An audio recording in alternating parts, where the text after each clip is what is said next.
I always say, I need you to be more curious. I love that. I need you to be more curious. Yes. I need you to want to know these answers. Yes. I need you to ask more questions. And to not just accept what's given to you. Yeah. Not to just accept, I don't have an answer for that. Okay, well, how can I help you get that answer? Or what can I do to help you? Do you feel like you have less tolerance? For everything under the sun? Yeah. Yeah. Me too. Yeah, but I don't get upset about it. I mean, I just end it. I just handle it or let it go. Yeah. I definitely have less tolerance. Yeah. I've cut a lot out of my life. You have? Mm-hmm. Like what? Some friendships that just didn't have tolerance. Like I'm not interested in one-sided friendships. Yeah. And just behavior. Your own behavior or accepting and others? Uh-huh. Like I'm like, no. I love that. How's that feel? I just didn't have room for it in my life. And so we talked about this years ago, like when our kids were younger and like we were really active. Like we did a lot. We were really social. And so we talk about FOMO. And then I remember you one time saying Tom Hayslip has phobia. Yes. Fear of being included. Yes. I feel like I kind of am phobia now.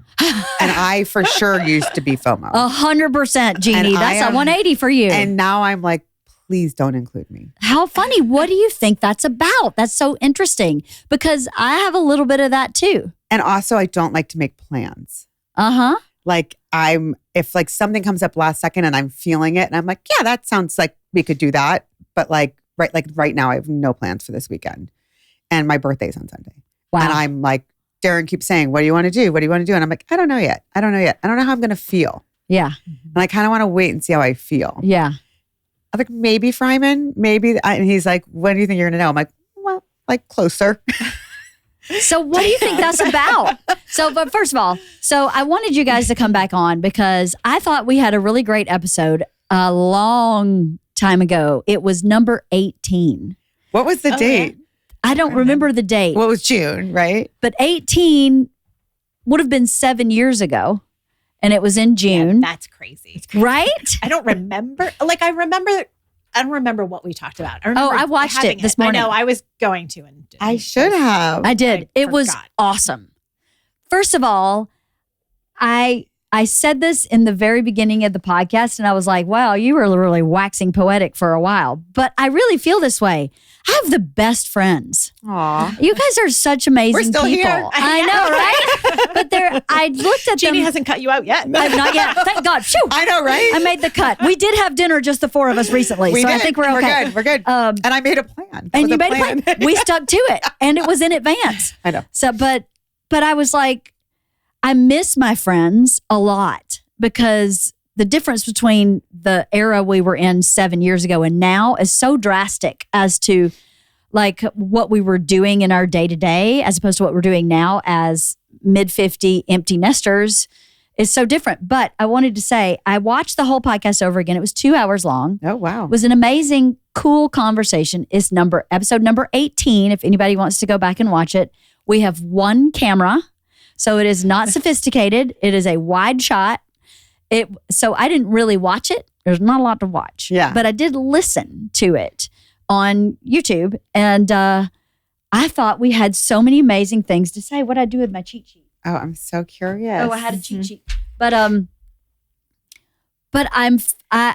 being 55 and I know that you guys are in your 50s also. It was really interesting to hear what we were talking about in our 20s. And then some of the stuff we predicted happening is happening. Oh my God. Some of the stuff So curious. I was really impressed by our wisdom and ability to articulate those 3 decades. And so I was really looking forward to talking about that episode, but also talking about this moment in our lives. It's so funny that you were saying you don't make plans anymore. So just to kind of revisit that old podcast, at that time, the 3 of us had kids in middle school. The 3 of us had come from an elementary school where we saw each other every day. Our school had drop off and pick up where the parents go on campus. And I think it was highly encouraged that the parents socialized with each other to create a community. It wasn't the philosophy of our elementary school was not just about education. It was about community service, supporting your community. And we really bought into that, if I might speak for the two of you. Absolutely. And so our social life was very entwined with these other parents. And then as middle school came, parents fell away and you got into different parents or didn't. But the community got smaller. And then in high school, at least for me, the community got even smaller. And now that I'm into Nestor, the community is I feel like almost non-existent. And I don't like that part of this moment in our life. I miss the time when we were talking on this podcast and I went, oh gosh, we were talking about, there were so many like, I know something about somebody else, but I'll talk to you about it after the episode. And I was like, who was that? And what were we talking about? And why can't we go back to that? That was delicious. What was it? Who was it? Oh my God. So I was like, who were we talking about? I have no idea. It was 7 years ago. But there were several moments in that podcast where one of us brought something out like, I'll tell you later. Oh, I have to listen to this. With my memory, I'll honestly probably remember all of it. You probably will. I'll text you guys later. None of it. Exactly. But I was like, I'm kind of bummed about that part of life having it. I didn't want to say it's over because that sounds so drastic, but it is over. We don't have small kids anymore. Yeah. We don't have the reason to have that kind of community. And it made me sad. It made me really miss that time of life. It made me miss my friends. I've gotten so busy. One of the things I predicted at the end of the episode, I asked for predictions and I got yours, but you changed the subject. And then I never went back to you. That sounds like me. So you changed the subject into Sasha looking for a middle school based on the neighborhood coffee shop that she could. What was one of her pros? That has not changed about her at all. That's how she chose There her is college. a coffee shop at the bottom of her dorm. She was sold the moment she walked up there. She's like, "What? Oh my God, I'm in!" Yeah. But interesting for me, I predicted in my 50s I would focus on healthcare for myself. I would be working more for Bert, perhaps even like a legit job. This was 7 years ago that I said, I think I'll be probably working more for Bert in like a real job kind of capacity. And I would be more creative. I would like to be more creative than I am, but I am more creative than I was at that time. Interesting prediction. Yeah. And you predicted you would be focusing more on your marriage. I don't know if you feel that's accurate, but that's what you predicted. Yeah. I mean, a little bit more. Yeah, absolutely. And then we made fun of you saying that you would continue to be a Girl Scout leader until the end of time. And then Well, that's still accurate. Poor Cathy. Wait, I did that to you. Are you still? She's still Girl Scout leader, yeah. I'm supposed to be, but my year got so busy this past year that I was like out of town for 80% of the meetings. And then by the time I stepped in, I was like, I am the third wheel. And I feel like there's 7 girls and 3 adults. That's dumb. So I still like do the paperwork and do the back end stuff. But we just got so busy. And it wasn't busy like, I'm on vacation. It was a lot of out of town for work. And there was a little bit of vacation, but a lot of it was out of town for work. So I just dumped it all on Cathy. I've had massive guilt. But anyway, just to revisit what we talked about in a general sense in that podcast so we can add on to it about our 50s. We kind of discussed and decided the 20s were really about learning and the 30s were about applying what you learned and your 40s were about kind of being that person, but also being vulnerable enough to accept your flaws and try to make changes in those flaws. And then being reactionary kind of declined. This is something you had said. It got less in your 30s than your 20s and less in your 40s than your 30s. Like your reactionary personality decreased over time and you were able to hear more from other people and apply criticism or conflict in a positive way the older you got. Advice given by all of us was not to take yourself too seriously in your 20s, that your 20s were really the things that you thought were so deep and important. As you got in your 30s and 40s, you realized were not that deep and important. Your 30s, both of you said it goes so fast to slow down and enjoy the moment, to enjoy where you are in your 30s and really be present. And your 40s to realize it's not too old to make change, which is really interesting. So the theme throughout, all of it was consistent. It was a 2-hour conversation. But consistently, we were all three saying, learn in your 20s, and learning kind of gets easier, I guess, as you get older, or you're more willing to apply as you get older, seemed to be what we were talking about. And I thought that was really wise and really cool. Yeah. Any thoughts about what I just described? The reactionary part, I think I even like more about that, like definitely pausing and like listening and thinking before decisions are made. I definitely think that I'm much better about that. Yeah. And then like that helps like the family too. Mm-hmm. So that, I don't know if it's like maturity, but I definitely am still good about that part of it. Mm-hmm. Anything to add to any of that? I mean, that's a very shortened version of a 2-hour, very great conversation, but the back and forth of talking through each decade is really great. I highly recommend you listen to it. It's number 18. Okay. I want to re-listen to it. I think too that the saying to be present in your 30s, like now thinking back on that time, it was so crazy because I had my kids at 32 and 35. I don't even know how I would have been able to be present. Yeah. I know, right? So if you're like, not able to do that, we totally get it. Yeah. Right? But really hard to do. Yeah. Because I think a lot of people are in that stage at that age. And it's really hard to be present when you have toddlers. Yeah. It's a hustle, man. It's just a hustle. And there's part of me that I'm kind of sometimes miss that hustle, the dividing and conquering, the this, that, like running. Then I'm like, oh, you'll pass when I drove her past the soccer fields and I was like, oh, we were there every Saturday for a long time. And, so miss that. And then I still live in the neighborhood. So go for walks. I pass the school. And there is part of me that's like, it makes me sad. Yeah. Because I see them all, the drop-offs. Of course, we were like so much cooler. But I look at those parents, I'm like, they drive much nicer cars than we did. Yes. We were at that school too when it was, I think my first year we were. I mean, come on. Right? We walk to school, first of all, but nobody walks. They all drive. Nobody walks anymore? I see like 2 families that walk. Nobody walks. Everyone drives crazy. And they drive super nice cars.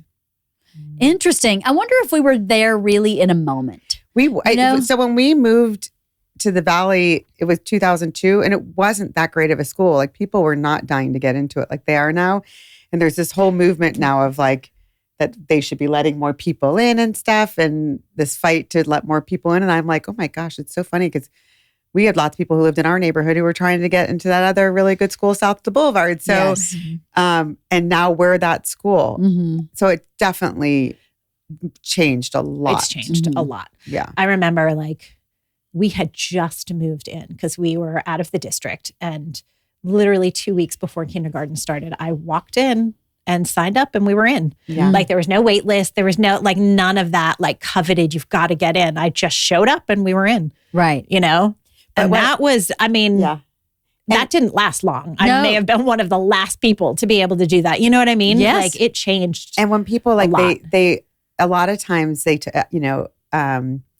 they attach the success of the school to money, and there's definitely a lot more houses sadly getting knocked down in the neighborhood and mansions being built, and that's a bummer.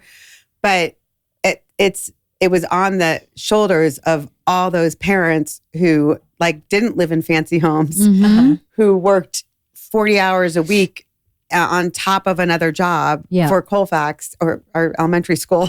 Yeah.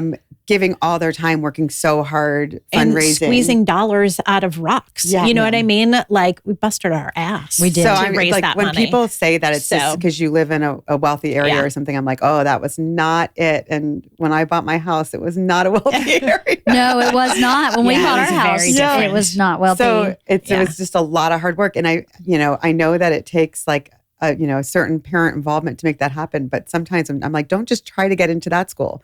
Like go to your neighborhood school and work your ass off like we did. Mm-hmm. And you can have an amazing school. Mm-hmm. And find like-minded people who will do the same. Because it was a collective. It totally was. A collective effort to get that school. And it started before we showed up. Mm-hmm. It was so funny. Our accountant, Bill and his wife, were I think among the first parents who started PACE.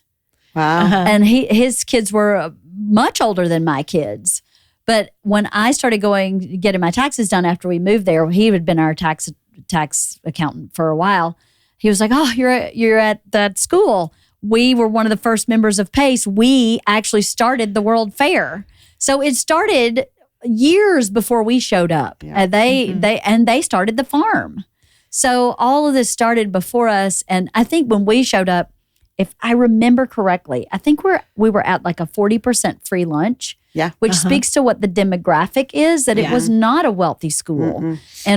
And it wasn't a wealthy school when we left either. When we left, the free lunches were less, but it still was not a wealthy school. And I have to say, our parent volunteers were not the wealthy parents. Like I know that that's at a lot of school. It's the wealthy parents who are the most involved because they're not, they're giving a lot of money. And so they're running things. It was not the wealthy parents running things.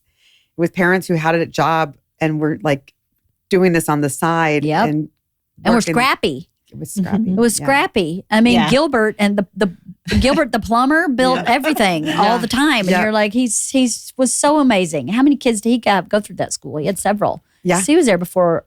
I still see him all the time in the neighborhood. He's lovely. He's such a good guy. Lovely guy. Oh, how I love summer. Something about it just makes you feel your best. So what better time to create healthy meal habits that last? What better time to get Green Chef, the #1 meal kit for clean eating? Green Chef makes it easy to spend less time in the kitchen and more time enjoying summer. And with their new Heat and Eat meals, enjoy a delicious, wholesome meal in just 3 minutes. Perfect for supporting your wellness journey, Green Chef recipes feature fresh, organic, seasonal produce and 100% responsibly sourced proteins to help you feel your best. Green Chef's real, clean ingredients help you build lasting, healthy habits without the hassle. Enjoy salads ready in just 5 minutes, protein-filled breakfasts, or nutrient-rich smoothies to fuel your day. Green Chef is ready to nurture your nutritional needs. With 80-plus dietitian-approved weekly meal options, Green Chef makes it easy to find meals that fit your lifestyle. Pick from Mediterranean, gluten-free, plant-based, and protein-heavy, even gut and brain health, and calorie-smart choices too. The recipes change every week, and with week-to-week flexibility, you can adjust your plan to match your mood and your schedule. The grab and go of Green Chef makes eating healthy so doable. I love going to the fridge, grabbing a meal, popping it in the microwave, and eating something delicious and knowing it's healthy and good for me. Make this summer your healthiest yet with Green Chef. Head to greenchef.com/50wife and use code 50wife to get 50% off your first month. Then 20% off for 2 months with free shipping. That's code 50wife at greenchef.com/50wife. But anyway, 20s, 30s, 40s, and now 50s. Yeah. 50s. How are you feeling about 50s so far? If 20s was learning, 30s were applying, 40s were really getting in your skin and feeling good about it. How do you feel about your 50s? I feel like I need to reserve judgment a little bit. I'm only 52. Okay. So it's hard for me to say. I mean, at this point, they kind of fucking suck. Okay? Like, I'm not, the past 2 years, not super enjoyable, right? This perimenopause shit, I'm done with. Yeah. So as soon as that's over, I'm hoping 50s are going to get better. Yeah.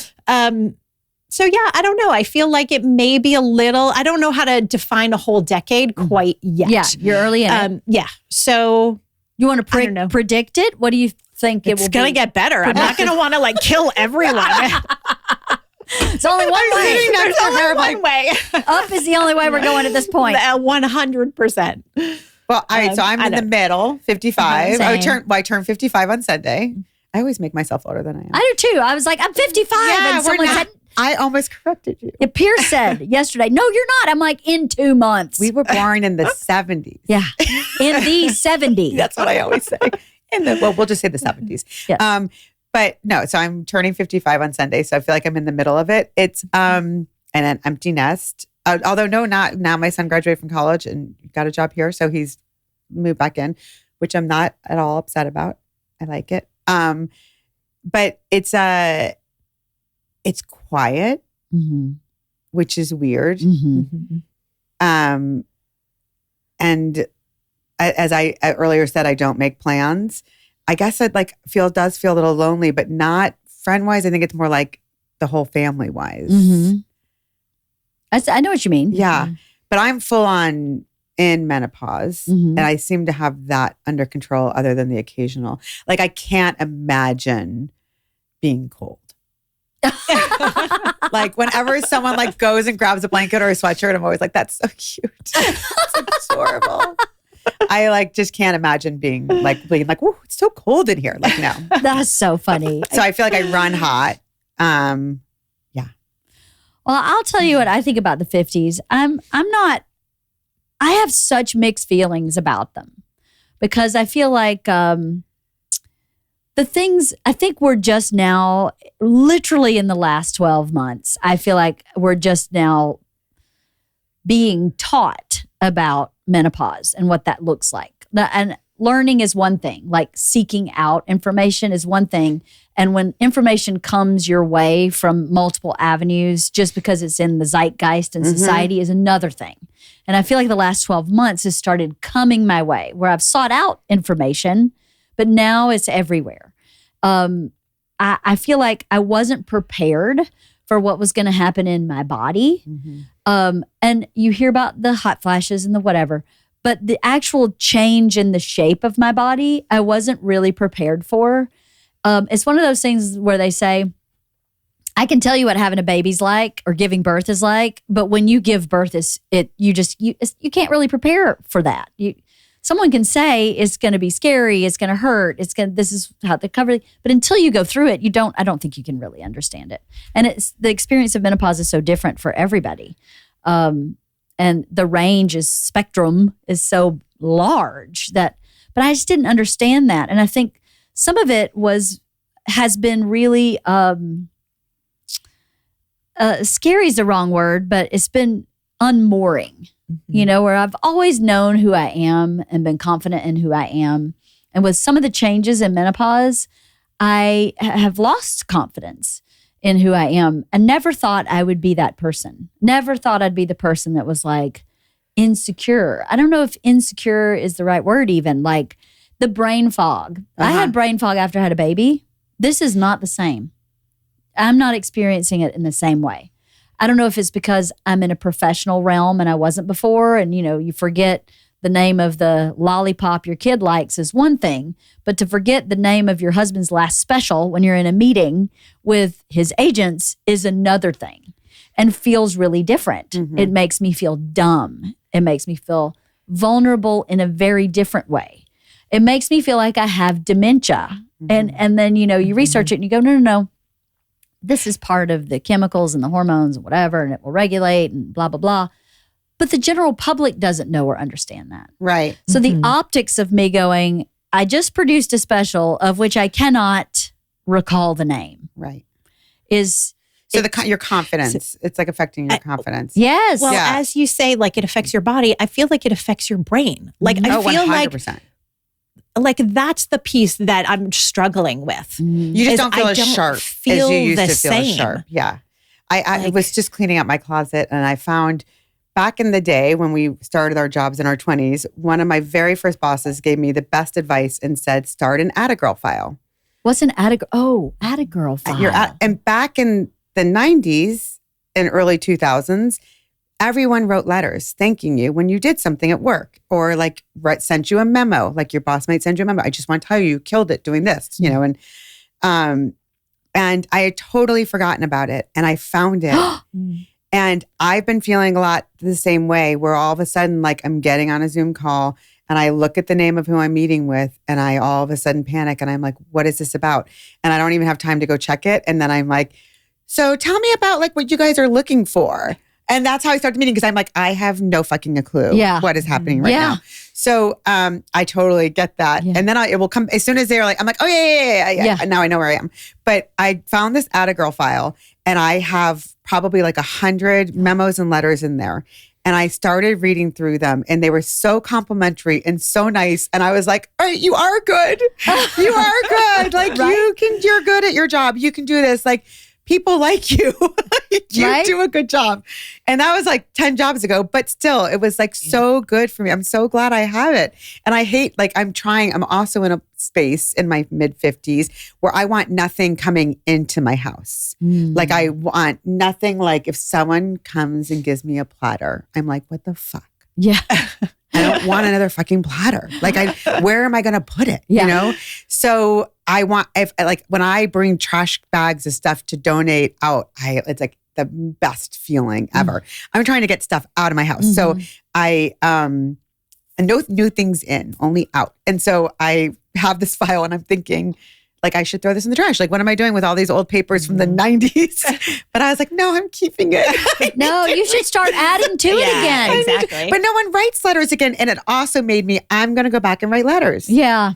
Because, I mean, I still have these letters and they were so lovely, handwritten, beautiful letters, people thanking me for like one day of something I helped them on at a convention or helped them with a project. And they're like, you were really great. I'm so glad you were there, and sent a really nice letter. So I'm going to start writing letters again. I love that. Because it was really awesome. You used to be you were the best writer. You used to write letters sometimes after a podcast and stuff. And I did. Yeah. I used to. Let's bring back letter writing. I agree with you. Because we can send a text or a thing, but like the letter, I don't know. It's different. The And text they get gets lost. Yeah. In the shuffle. It does get lost. Well, as I listen to, so maybe we'll talk about this. As I listen to our 20s, 30s, 40s podcast, I started thinking, well, what are my predictions for the 50s? I'm in the 50s, but what do I want it to be about? Like, what's the theme of this decade for me? And I came up with the most powerful thing I could think of that was positive was metamorphosis, right? Because you're going through menopause, like it or not, every woman. Kids are leaving the house. For some people, kids leave the house in their 40s. But, for me, it's my 50s. So we're doing similar things. I don't want anything in my house either. Yeah. I don't want any presents. Don't give me a present. I don't need anything. I don't want anything. Buy me flowers. I love flowers. And I mean, pick flowers at somebody's yard and give them to me. I don't need anything. And so what you're talking about in kind of cleaning house is sort of a metamorphosis, right? A shedding of extra, a shedding of friends, like you were saying before. I don't have time for certain behaviors. I'm going to shed them. Yep. I don't have time to accept certain behaviors. Let's shed that. I don't have time to make plans. I'm going to shed the need to be busy. But this kind of metamorphosis is what I started thinking. Maybe that's what this decade should feel like, as we're moving into this next phase. What do I want the next phase to look like in my marriage, in my friendships, in my health care, in my relationship with our kids? I mean, I'm so sad. My oldest daughter is not coming home for summer this year. She's in summer school to be able to graduate on time. And I'm like, I don't like this. I'm not cool with it, but I am cool with it because that's what she's supposed to be doing. Right. She's not supposed to want to spend all summer with her mommy. She's 21. So it's good. And at the same time, I'm unsure what to do with myself. How do you guys feel? Do you guys feel totally agree with that's very relatable. Yeah, I love the metamorphosis. I am going to hold on to that. I like that. And I like the shedding because the shedding feels good. Because I think maybe because there is brain fog, like it adds clarity. If I'm feeling overwhelmed in my house, then like that just adds to it. But yeah, I'm definitely happy that they're both home. I know, right? It's kind of like just all of us sitting on the couch watching a show. It feels like, it feels like it was. And also I know that like, I don't know that this is going to happen again. Like, I don't know. You're never going to know when the last time that happens. Right. When you're just a family of 4 sitting on the couch watching television. But like, it's going to happen. And well, you won't know what it was, but it's like, because we'll remember, you remember the last time you walked to elementary school, all those things. But like, so I just am trying to like, I think that that's also my shedding plans is I just want to be like, while we couldn't be present in our 30s, I want to be really present right now. I agree with that. What do you think about?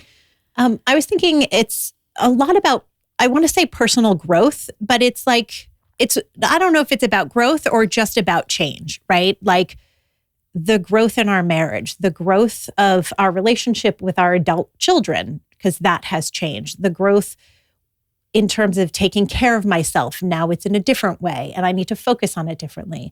And what do I want in these next stages? Because all of those other things that were present and important before are less so, or they're certainly less present, right? Kids, all of that kind of stuff, right? So what does that look like and how is that going to play out? So metamorphosis, growth, change, I think that's a big part of what's going on. In our 50s. Or going to go on. Yeah. So yeah, I think so too. So hold on. The other thing, because I can't keep a train of thought in my head, is the other piece for me is we have a lot of people in our life who are older. And there's a huge taking care of. There's a huge change in their health and what that means for us and how we interact, manage, and what that's going to look like. And I unfortunately predict in my 50s that there's going to be a significant change in those relationships that are no longer going to be there. And that's hard. What does that look like for us and for my kids who are going to go through that experience and whatnot? So I agree with you. This is an odd era or decade. This decade, it's a bit tumultuous and shaky. It feels very shaky. Yes. Yeah, shaky's a good word. Shaky's a good word because I feel real shaky. Yeah. And I feel confident in my marriage. I'm cool. We're having a great time as a married couple. But the rest of it is really unsure. I agree with you about our parents, really, or people, their contemporaries are now at a place where they're sick or frail or need help or passing away. Yeah. And that's scary. Yeah, this is like the sad part of it. I mean, because, and I don't want to get emotional, but my parents are both gone. Yes. In the last few years. And I just lost my last aunt. Like I have no aunts or uncles. Nobody. So that's like, I have some questions now that I would love to ask a person in authority. Not that I'm not, but I looked at them as my authority. Yeah. And they're all gone. Right. That tether. I'm leaving on Monday morning for my very last aunt's, my dad's sister's funeral. So that's crazy. Yeah, that's crazy. That hit me really hard. And it was something I didn't think about. Obviously losing your parents is horrific. Yeah. It's terrible. It's super sad. But I really want to ask my mom and my dad. I have advice questions right now that I can't ask them. But just having nobody. There's no elders. Yeah. There's none. No elders. Yeah, I don't want that. It's terrible. Yeah. I'm not ready for that. Yeah. No, but you're kind of watching it happen. And I think that's the part that's so shaky. Yeah. Right? Because you see some of it coming, right? You see these falls that happen. You see all of this stuff and you're like, oh, that recovery, oh, that fog is not what it was a few years ago. Oh, that I don't know. It just feels very unsure. Yeah. I don't like it. No. Yeah, I don't like it either. This is the Debbie Downer. I know, right? Sorry, I didn't mean to go when there. When you were talking about it, I was just thinking, oh, it is. It's shaky's a really good word because you always had these people who even though I'm 54, about to turn 55, I want advice. And all my people who I went to, oh my God, I would do anything to talk to my dad right now. Yeah.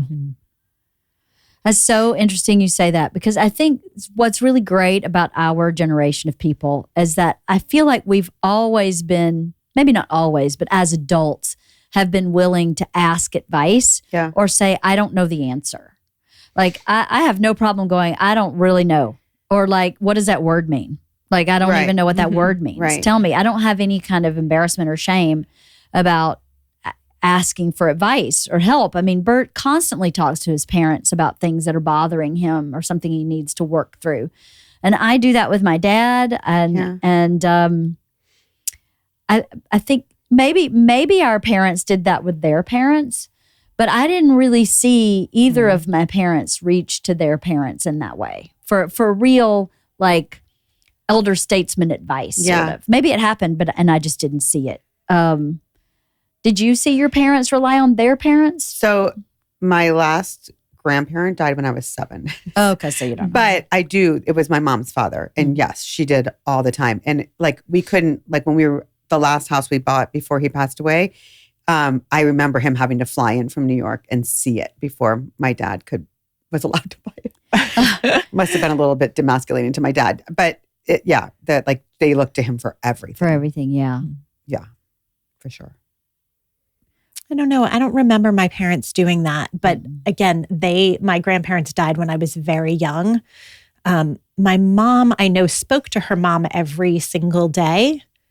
But, my mom can talk to wallpaper. So I don't know that it was like advice seeking. Yes. Well, and that's unclear. Another thing is that, so obviously I was 7 when my mom had kids young. So like, they died young, but at the time, dying in your 60s wasn't considered young. Yeah.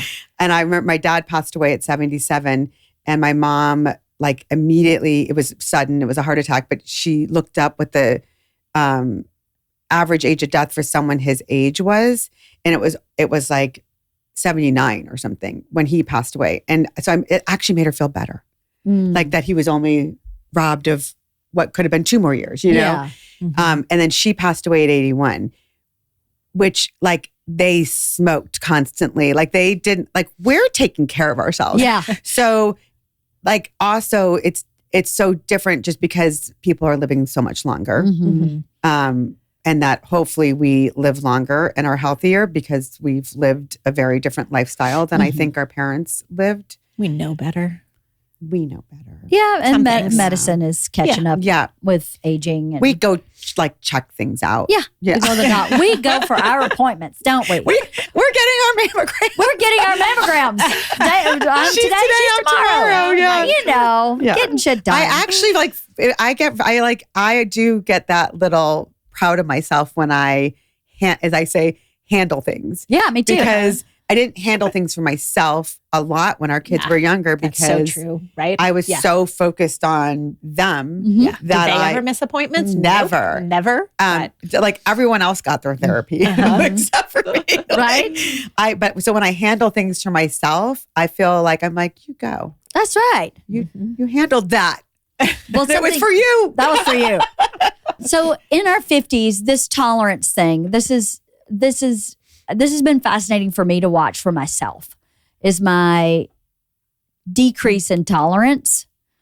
And I don't know if it's an increase in a boundary or like you're talking about, I just don't accept these behaviors, or I don't accept this friendship as one-sided anymore.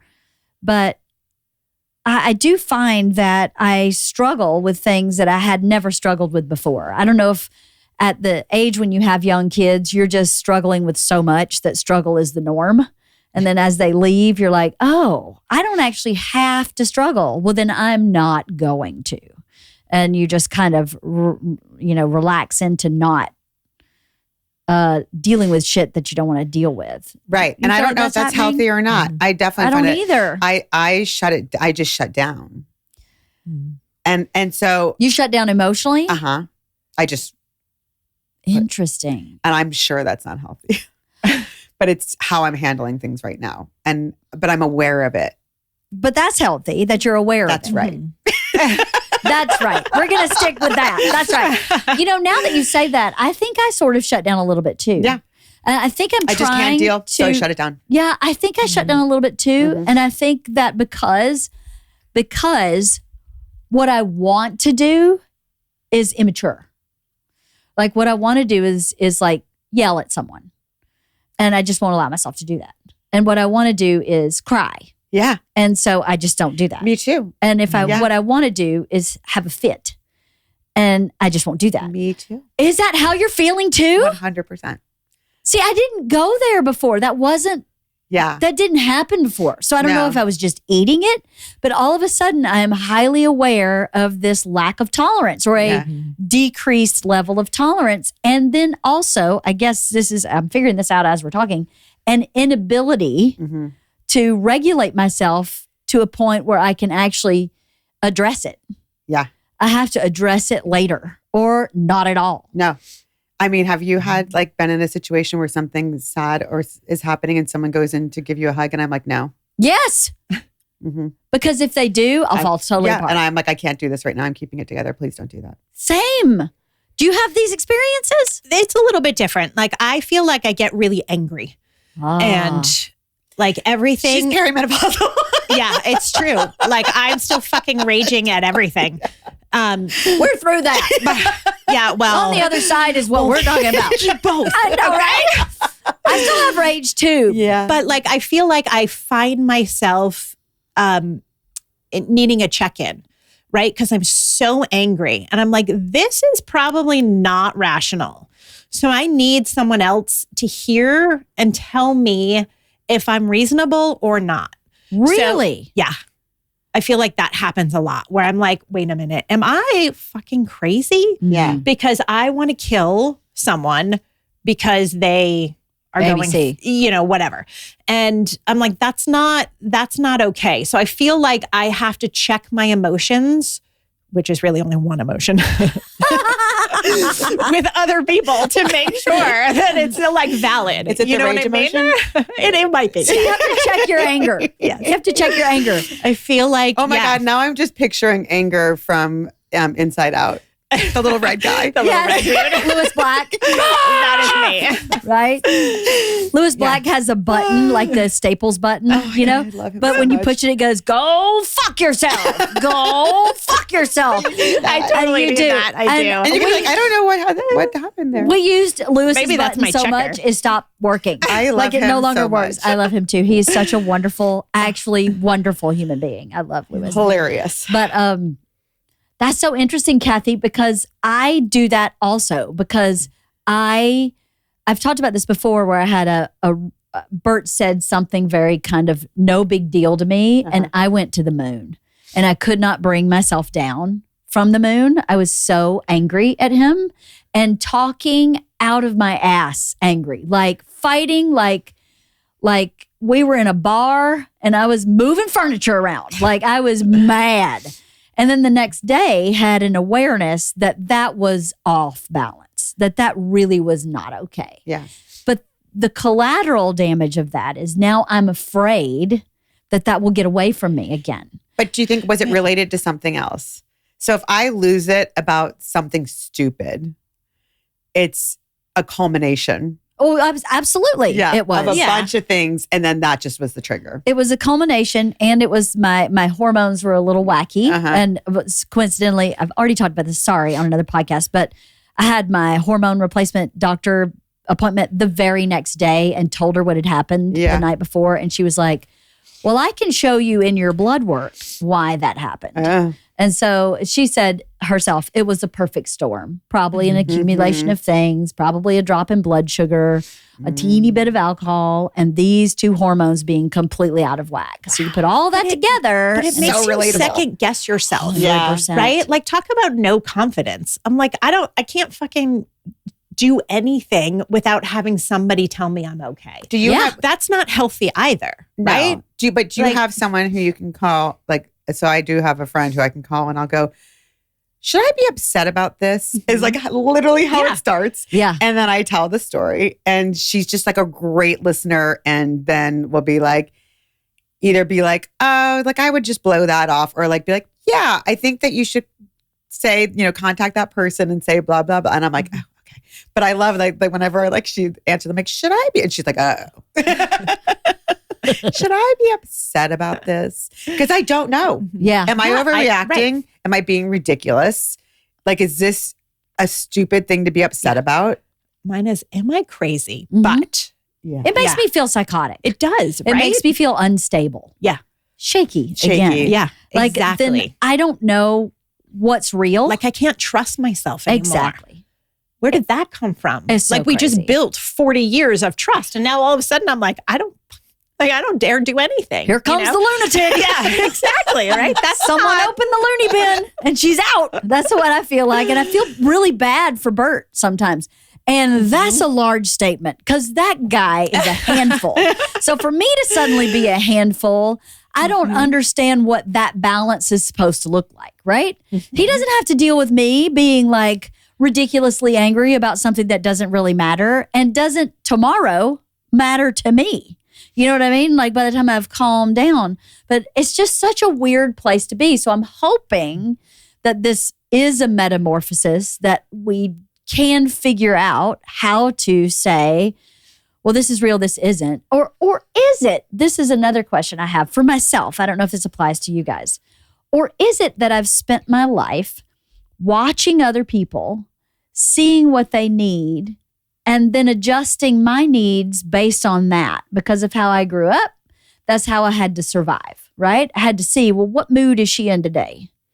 Okay, well, then I can't ask for help on my homework because today's not the day. Right. So I'm just going to deal with my homework on my own. That's been my pattern until now. I'm in this place where I'm not really tolerating that pattern anymore. The survival that you use that word, and I felt that from growing up. Same thing. Really? Like, yeah. And eggshells, a lot of eggshells. Oh, yeah. And survival. So there is, even though that is no longer in my life. At all? Me either. Yeah. I don't know that you ever get rid of that. Well, I don't know that. And I think that the survival is why we put up the wall. But my point is this. I think I agree with you. I don't think we ever get rid of it. However, it's less manageable for me now, right? So until now, that pattern still worked. But now I feel like there's a fatigue in that pattern so that now when I'm feeling these real feelings, don't hug me because I'm too emotional. I'm going to get angry about something that's not really justifiable. It's the backing up of those years of that behavior and that behavior not being so healthy. Does that make sense? Yeah, totally. That right now in this time period in my life and this transition in my biology is changing because of menopause. That's a scientific fact that things are shifting around that I'm no longer able to effectively function in that survival pattern. And now I don't know what the new survival pattern should be because that scares me. It's really scary. Yeah.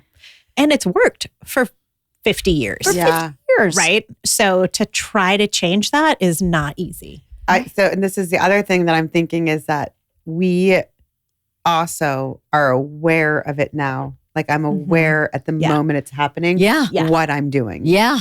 And I don't know that I've ever been aware that that's what I was doing. Fucking sucks. That's a good point. What? Jesus. How do you feel? Being unaware about, was so much better. I know, right? Let's live in darkness. Always like mushrooms. We'll just be mushrooms.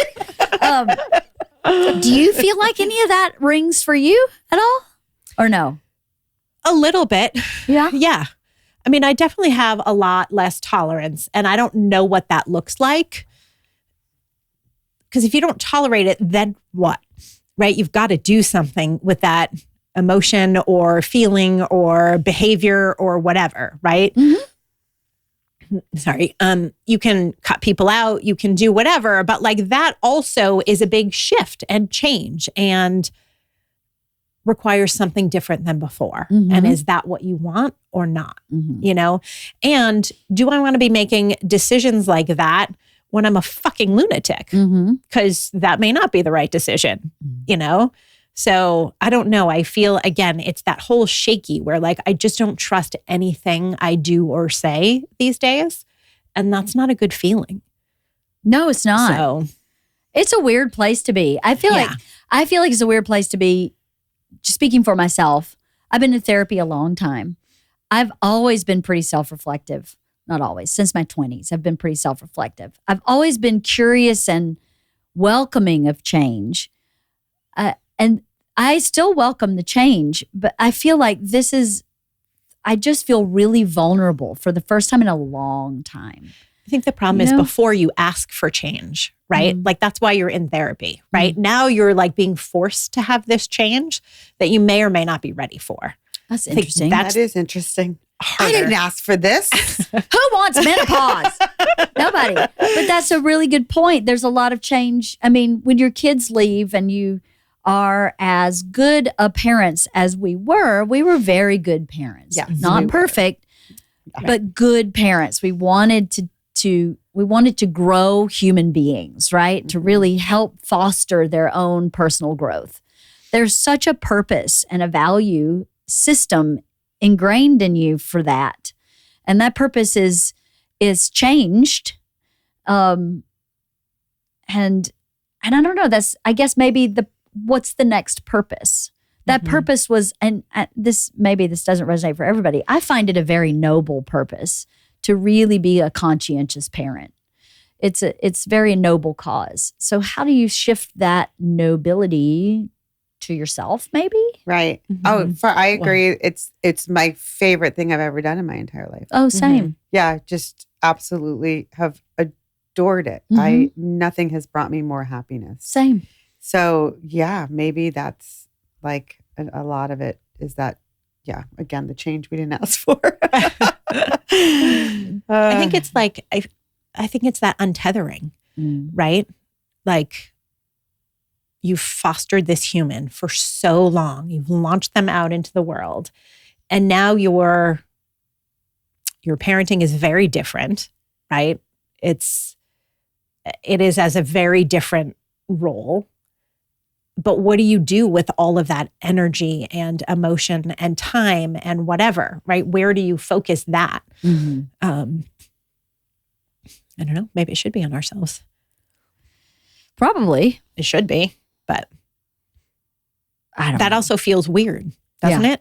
Yeah. Right? Yeah, it does. And like not to finally be like, oh, I finally checked my mammogram off my list. Woohoo, one thing for me. Yay, and that's like enough for the week. Yeah. Right? Because like that was more than I was doing before. Yeah. So, but I was doing a lot more before. So what does that leave, you know? Well, I think, it does leave a lot on the table. I think we have to look at our parents and see how they are thriving or not physically, and apply what we can see to ourselves and make changes for positive, because longevity is very different than living actively for a long time. You know, there's a term for it, like not just being alive, but thriving as long as you're alive for as long as you can. Has to do with what you do in this era, in our 50s and 60s. Really builds your 70s and 80s. So are you strength training? Are you adding protein to your diet? Are you getting enough water? Are you doing all your health care for your medical checkups? And really setting up today a lifestyle that you can maintain for the next 20 years. What is the sport you want to pick up now that you can play when you're 80? Tennis, golf, hiking, whatever it is. What hobby can you add? And hiking, anybody can go for a long walk or a hike. It doesn't take any money, and you can do it almost anywhere in America. Yeah. You know, so maybe that's what the redirect should be. And also back to community. I keep saying to Bert, all we do is work and go home. And it's awesome that we work so hard, and it's awesome that we work with a house full of people that we really enjoy and value and appreciate, but they are not the same as friends, and nor should they be. I mean, you should have relationships outside of your work that are fulfilling and enriching and challenge you in some way to grow or have great conversation even. Yep.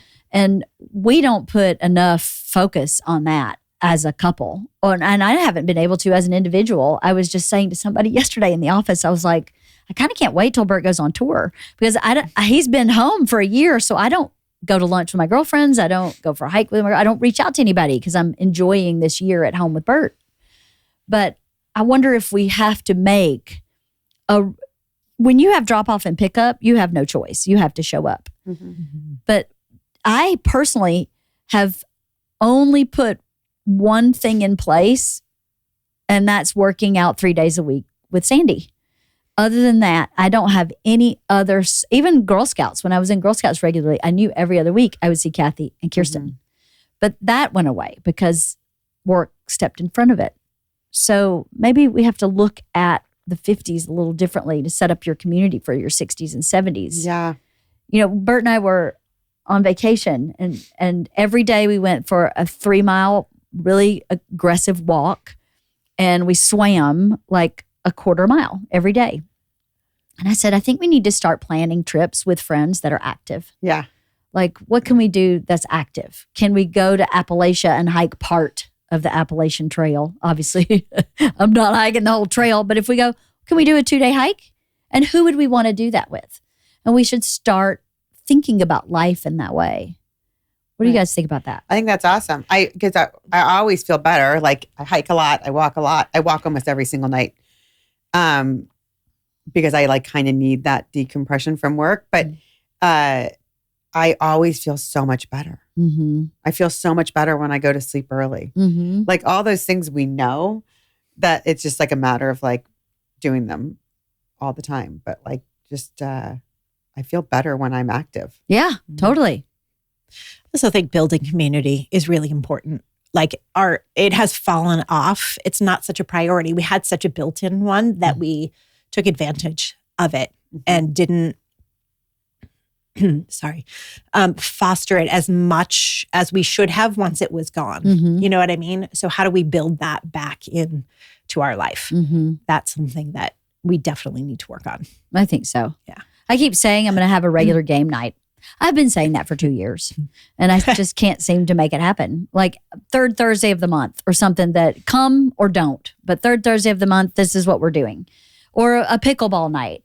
You know, there's all these indoor pickleball courts now. Everybody who can come. Who doesn't. I don't know how to play pickleball, but do we care? Yeah. I mean, not to be competitive, just to have something fun. We need like a Julie McCoy. I feel like everyone our age is learning to play mahjong now. Oh, yeah? Have you seen that? At like literally our entire neighborhood. No. There's like so many mahjong groups. And so I'm like, apparently I need to start playing mahjong. Well, Lenore can teach us all. So there you go. Lenore. Let's do it. Grammy. So what are you hoping for this decade? Do you have something that you're hoping for? Less stress and less anxiety. Yeah, less stress is a good one. Absolutely. I hope for that too. Yeah. Less stress and less anxiety. So less stress, less anxiety. I feel like I would like to shortcut. This is something that I do that I need to learn. I had therapy this morning. Perfect timing. Oh. But I was saying to her. Please share. I know, right? I was saying to her, I have a pattern in my life where I have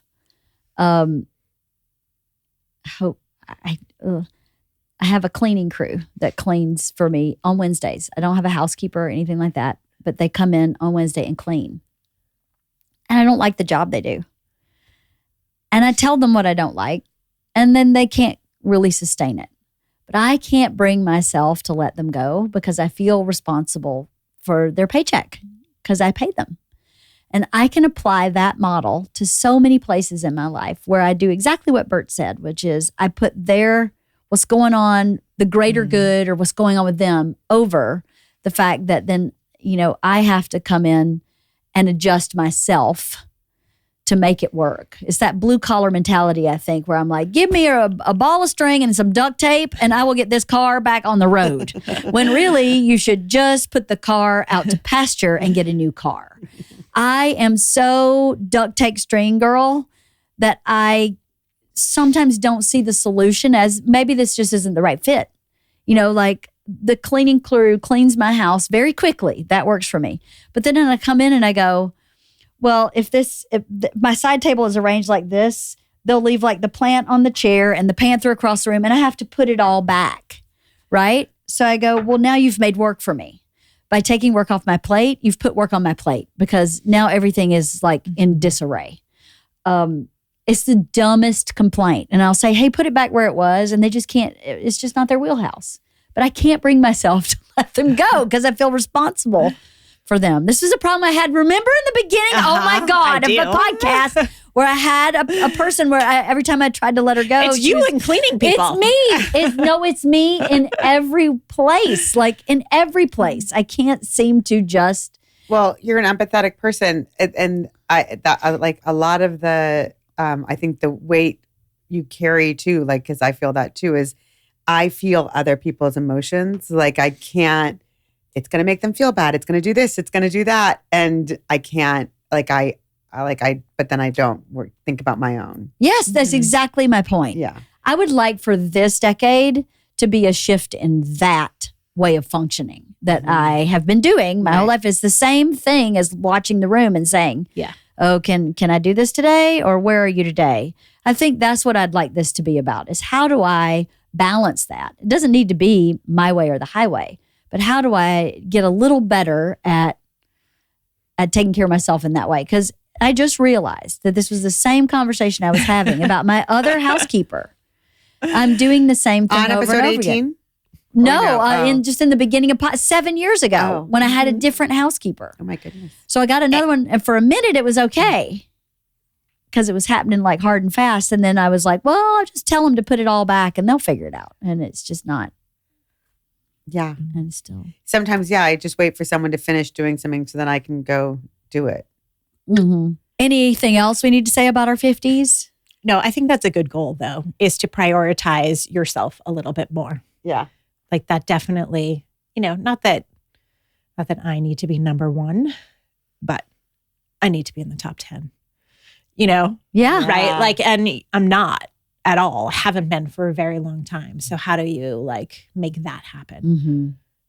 Yeah. I think that's, a really big one. So what is the practical application of that? How do you make that happen? You were talking about on this podcast, the 20s, 30s, 40s, about how you're a list maker and a journaler and how I don't do that anymore. What? I don't journal. Haven't journaled in years. No? No. And that's sad. That's interesting. And then I actually just found the one from right after Elijah was born in 2003 and started reading it and it just made me sad. So I put it away. It did? So I was like, fuck journaling. Cutting that out. But no, I don't do. I haven't done it in a really, really long time.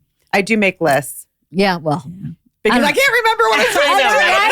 How do we live without a list? If I didn't have a list, I wouldn't know what to do. I can't. But it's like the bare minimum. Even my work, it's so funny because I know the younger workers don't do this, but I've always been a work notebook person, and all day long I take notes. And on the days I'm in the office, we have a meeting and they all bring their computers and I bring my notebook. Yes. Yeah. I'm similar. So I have to write things down. It also helps me process. If I wrote it, I'll remember it better. Mm-hmm. But my entire work thing is lists. And I start out each day with what are the priorities of what we're doing this morning? Right. What do you need to get done? And then when you get that done, what's next? Right. And so then I can keep, as I go through the day, marking things off. Mm-hmm. So maybe we start adding to our list, because I have the same list. It's a to-do list. Maybe there's something we could challenge ourselves to add once a day that has to do with putting yourself first or prioritizing yourself differently or, making a hard decision or having a conversation you don't want to have or expressing an emotion you maybe don't feel safe with. Make it a daily goal to just do a little bit one day at a time. Sometimes it's very easy to you don't always finish your to-do list. Yeah, of course. And that's the thing that absolutely gets pushed to the bottom. Yeah. So I know I can write that on my to-do list every day and still not do it. That's not going to be enough of a, you know what I mean? There needs to be something else. You need an accountability buddy. Yeah. I was actually just thinking, right, that, and this is so stupid, but for whatever reason, lately I have sciatica. It's gotten really bad when I wake up in the morning. The only thing that helps is I need to walk for 15 minutes. I just need constant movement. So my whole morning has changed. I physically can't function until I get my body to actually function. So I almost need something like that, where I can't actually do something else until I take care of myself. I cannot manage the house. I cannot make coffee. I can't I can't do anything until I can walk. Right. So that's pretty extreme.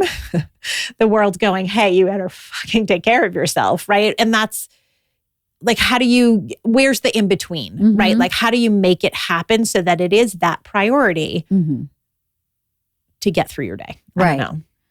Yeah. Well, let's answer that question. How do you make that happen? Yeah. How do you hold yourself accountable if you're just going to keep putting it on the list every day? There's got to be a line in the sand for you. Like you go, I get 3 days. Yeah. And at the third day, what's the consequence? Or is the consequence just your own shame? You know what I mean? Like, I'm a loser. But how do you do that? Yeah. I mean, maybe, here, just spitballing, maybe you remove the emotion from it and make it as matter of fact as I got to get the oil change in the car. There's no emotion involved in that. No. It must be done. So maybe it's something as simple as that. I just saw this thing. I just reposted it on my Instagram about habits have to be created by systems that you can't, motivation doesn't work. Motivation is an emotion. A system is like a fact.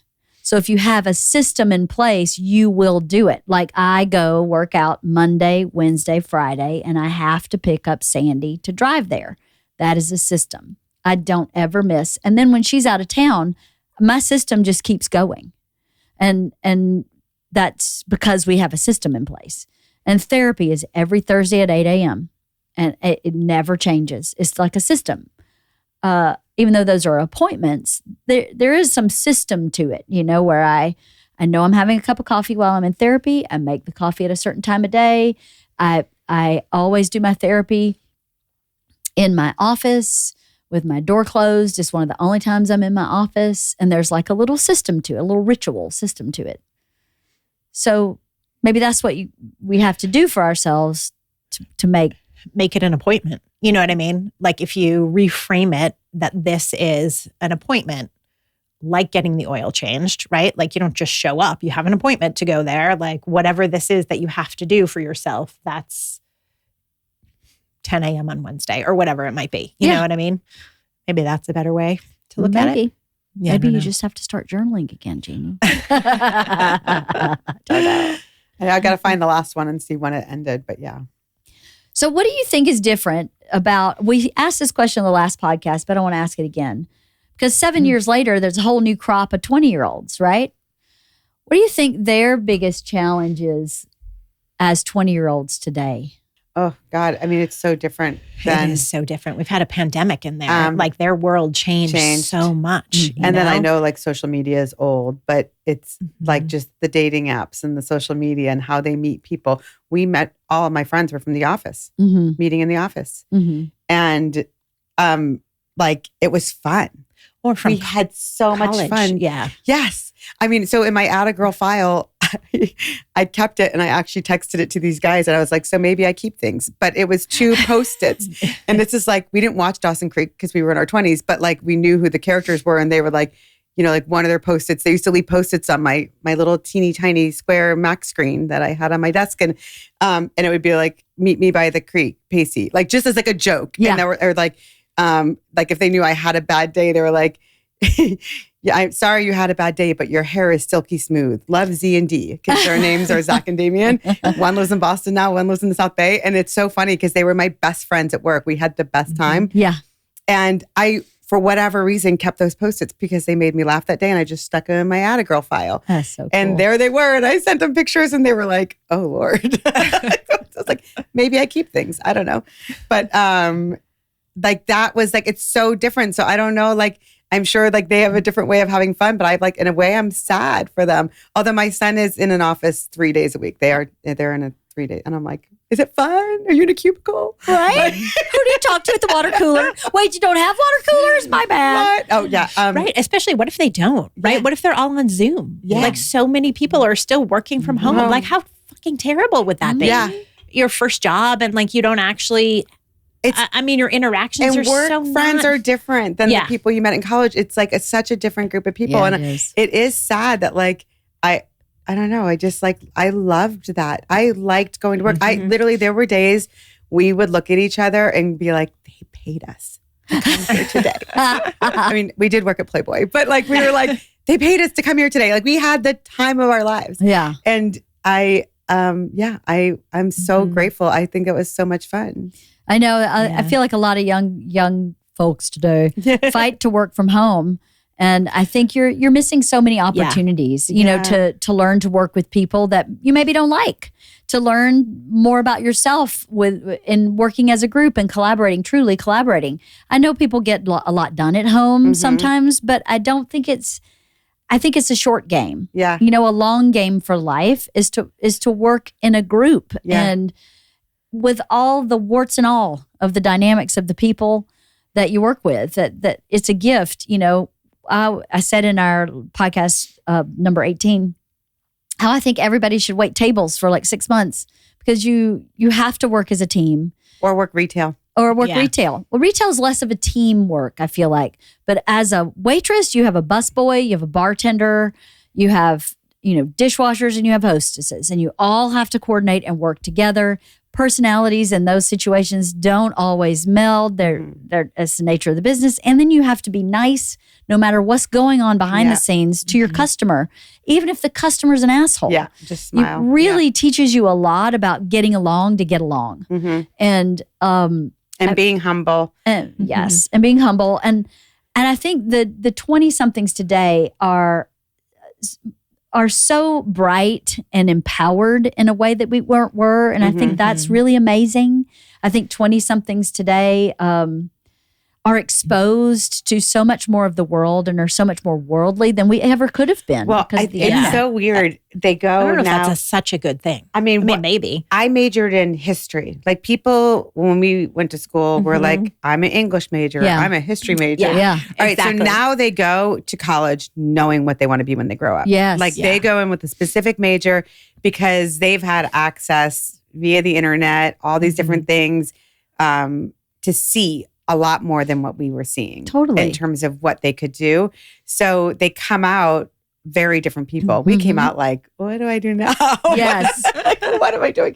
We had no idea unless you were like pre-med or something or going to law school. We had no idea what we were doing. You were just supposed to graduate. Like no one cared what you majored in. Yes. Not really. Just so is she in crazy. college? Right. Awesome. No one even asked. What's she studying? Nobody asked. Nobody asked. And so it's that they're different. They're so and that when you like I think they're more driven the second they get out because they know exactly what they want to do. Usually, and yes. we did not have a clue. Well, what I think, But they also don't get to explore as much. That's true. You know, which may not be as healthy. Yeah. Right? well, what I find interesting in managing a lot of 20-somethings is that I want them to be a little more wide-eyed. Right? That's the negative of being worldly. The positive is they know a lot about a lot of things, which we didn't have the opportunity. We didn't have the internet, right? Until we were in college. It started happening, but we didn't have the World Wide Web. No. But the negative of the worldly is I think sometimes they feel like they know more than they have actually experienced.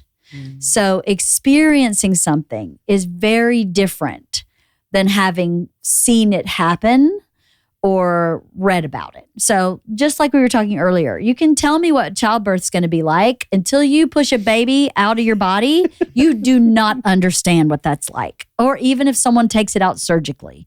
It is a completely different ballgame than anything you've been explained. So I feel like that's the pro and con of the worldliness of the 20-somethings is that I think that's oftentimes they may feel like they know more than they've actually learned. Like knowing something and learning something. Yeah. Well, different. knowledge and experience, the Yes. difference. That's right. Yeah. And so I want for them to learn, to experience. Street smarts. You know, to be like, to have an understanding and a reverence that this person that has the job above you actually knows more than you do. Do you know what I mean? Yeah. And knows more because they've lived longer, they've been in the industry longer, they've failed more, they've had to learn a whole new technology. Like the way things were functioning 10 years ago, everybody was still editing on Avids. Yeah. You know, now Avid is non-existent, and the people older than the 20-somethings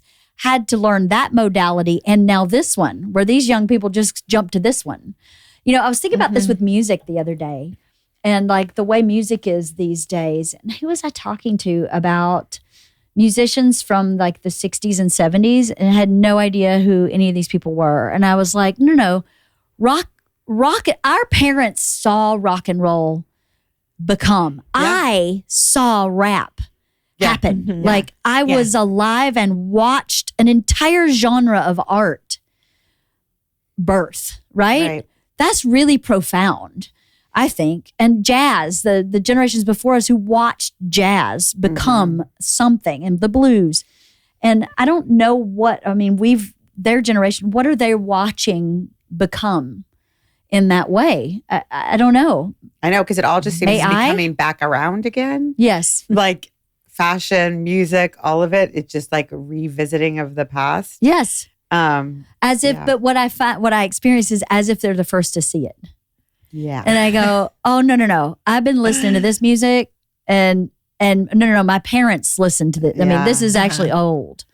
Like, have you seen this? And I'm like, yeah, I have. I watched that like 15 times when I was 12. Yeah, I know exactly what that is.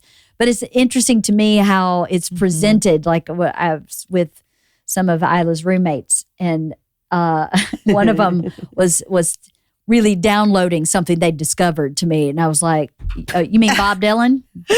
Yeah, I know who Bob Dylan is. Yeah, I got that one. That one I got. Or when like we are like playing music in the house, and like one of the kids will start like singing it and be like, yeah, I know this song. They, played it, blah, blah, blah. And I'm like, yeah, like we used to listen to this song on the radio. Yeah, right? In the 80s.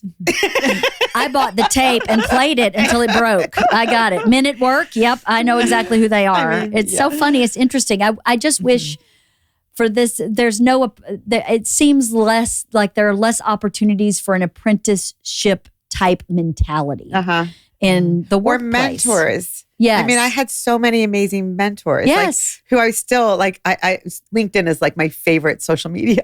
Yeah.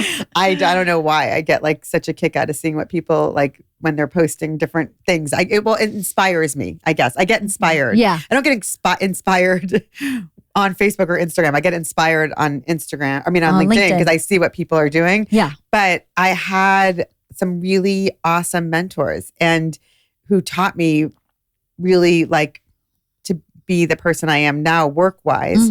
And I don't like, do they still get that? I don't know. Well, I think you have to believe you have something to learn.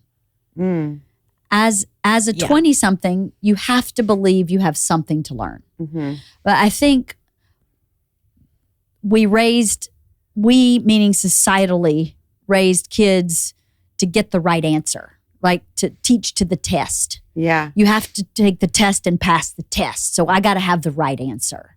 As opposed to learning and it being safe to have the wrong answer and to ask the question of the teacher, well, why? Or well, what does that mean? Well, how does that work?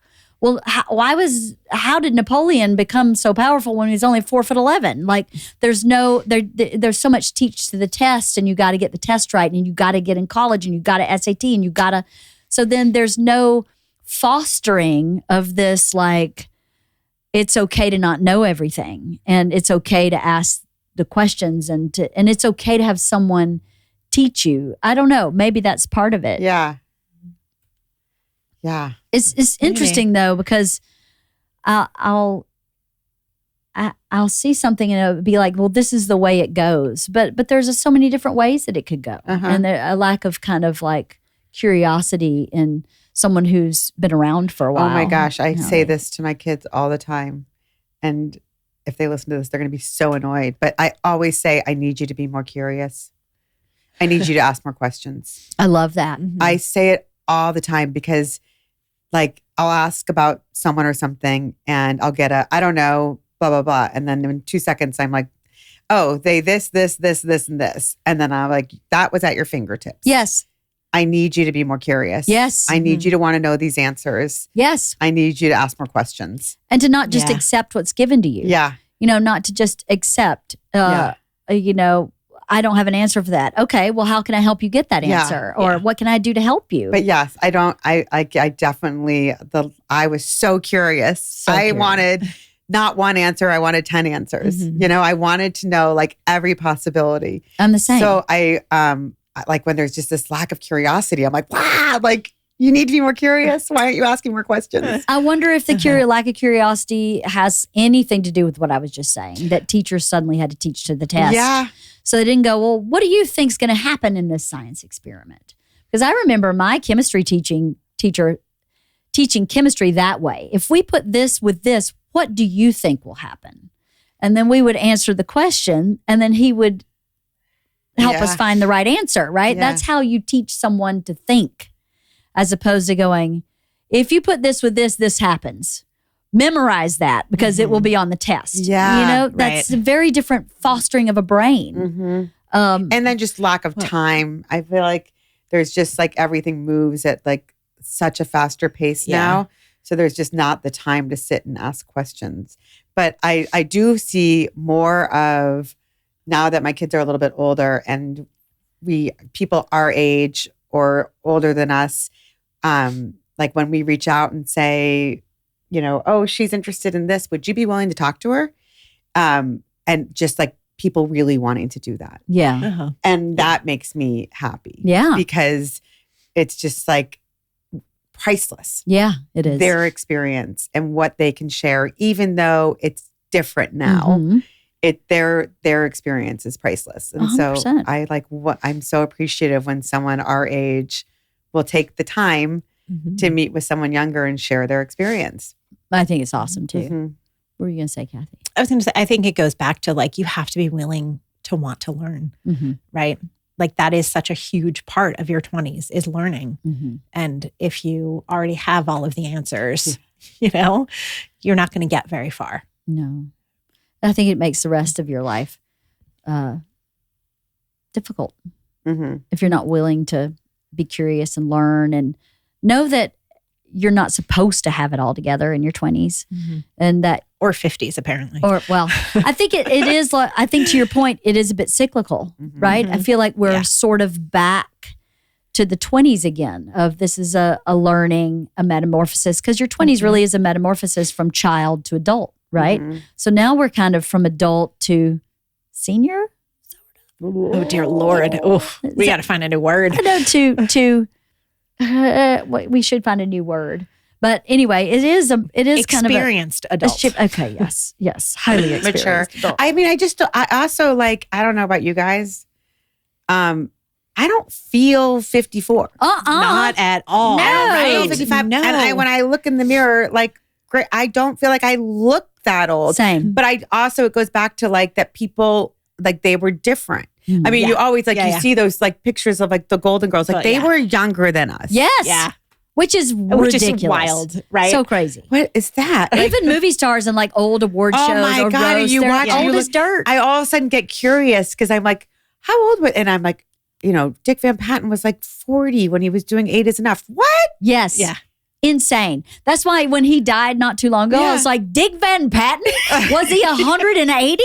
What the hell? And then you realize he was not that old. But so I feel like that is different. We are younger 55 than people were a generation ago. So that part I feel good about. Yeah, that's like, if we're gonna like, it seems like it's been a little negative. It has been a little bit down.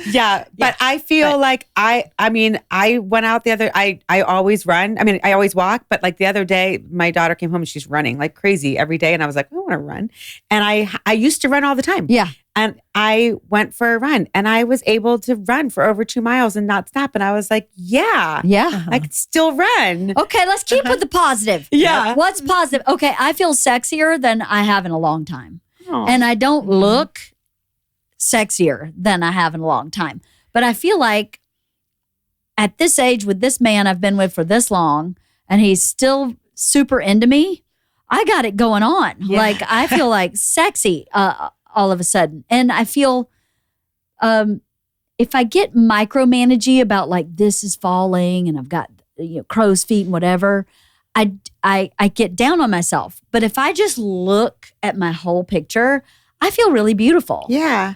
Does that? I don't You want look really any surgery. beautiful. We all Yeah. do, but I don't want any filler. I don't want any surgery. No, I don't me want to look neither. like that. For sure, no. I want to look like me. Yeah. Yeah. And I look at me and I go, wow, you look really great. For 55 years old, you look really, really great. I get excited when I find a new product, like a lotion or something that I like. Yes. But no, I'm not Yes, down yeah. with anything else. But No. I my products have changed. Yes, my products have changed also.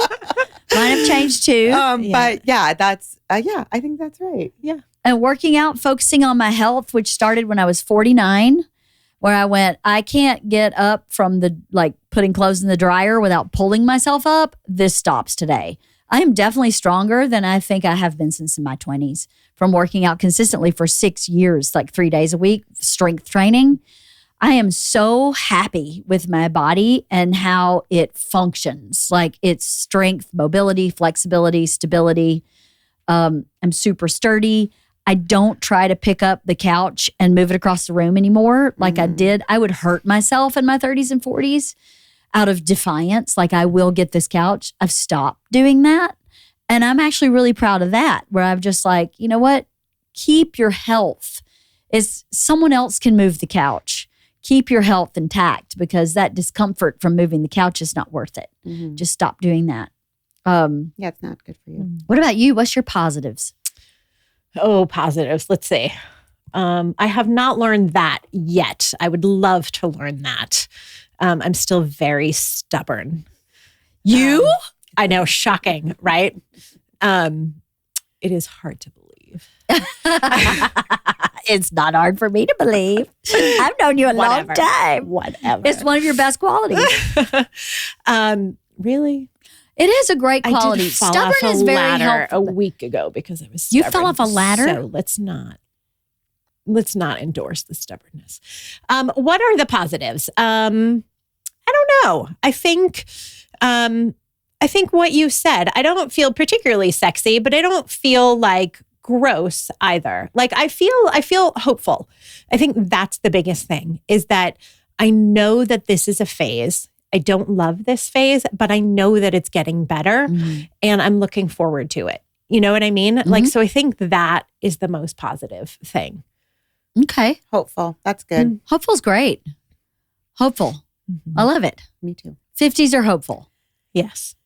Should we leave it at that? Sure. Thank you, guys. I miss you guys. Miss you too. I want to, we got to figure out some way of seeing each other regularly, not on a podcast. I'm like, the only time I see my friends is on a podcast. I did see you. We had a great dinner. We did have super dinner. fun. It was like 2 months ago, though. Yeah. It was a long time ago. It was fun. And then I've seen you like 2 months ago. It's not a good ratio. I need a little more consistency, and it's my fault. It's not. It's not. I'm apparently phobia, so you know. Team Hayslip, Phoebe. Well, thanks for chatting, and I'd love for you to listen to the last one because I so wanted to, and then I fascinating. just never I'm got on to. it. I forgot, like, because God forbid I didn't write it down. No, I And, know, you right? know, I know. I did the same thing. Someone talked to me yesterday. We're waiting on a Pinterest from you, and I went, a Pinterest for what? I have no idea. I don't even remember that conversation happening. And I called her and I was like, what Pinterest are you waiting for? And she goes, remember, it has to do with this. And we wanted patterns for fabric. And I was like, oh my God, I completely forgot and couldn't even recall the wheelhouse it was in. I didn't even know what it was related to. Yeah, I hate this part. That part. Yeah, that part's a bummer. It's a bummer. Yeah. Anyway, hopeful. Yeah. Thank you. hopeful. guys. Yes.